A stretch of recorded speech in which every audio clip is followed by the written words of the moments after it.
Let's explore further into the world of knots with the knot of the week. This week's knot is the Bowline on a Bight. The video you're watching is a small excerpt from the curriculum at Knotskool. I hope you enjoy it. The Bowline on a Bight is a variation of the classic bowline. It creates two fixed loops, making it particularly useful when a double loop is needed or when the ends of the rope are inaccessible.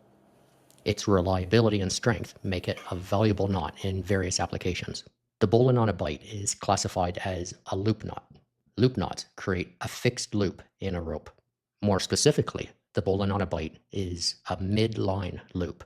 Structurally, the Bowline on a Bight is a bowline tied within the bight, or in other words, along the standing part of a rope, resulting in two loops.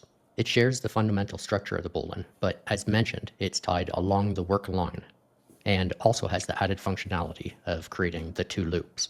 To tie a bowline on a bight, double the rope to form a bight, then create a loop in the doubled rope.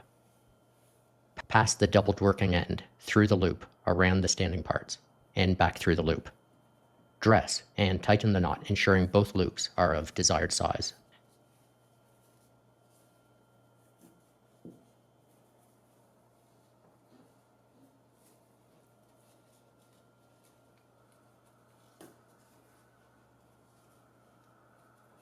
There's another unique method for tying the bowline on a bight, which we start off with a simple overhand loop. The bowline on a bight finds use in applications where two fixed midline loops are needed, such as in rescue operations, in climbing, and in rigging. It's also used when the ends of the rope are unavailable. Some professions using it include rescue services, climbers, and riggers, but the bowline on the bight has uses in other applications, including in home and garden applications. The bowline on a bight performs well with various rope materials, including both natural and synthetic fibers. However, care must be taken to tie and dress the knot correctly, especially with slippery synthetic ropes. The primary risk associated with the bowline on a bight is its potential to fail if not tied correctly. It's essential to ensure that the knot is properly dressed and tightened.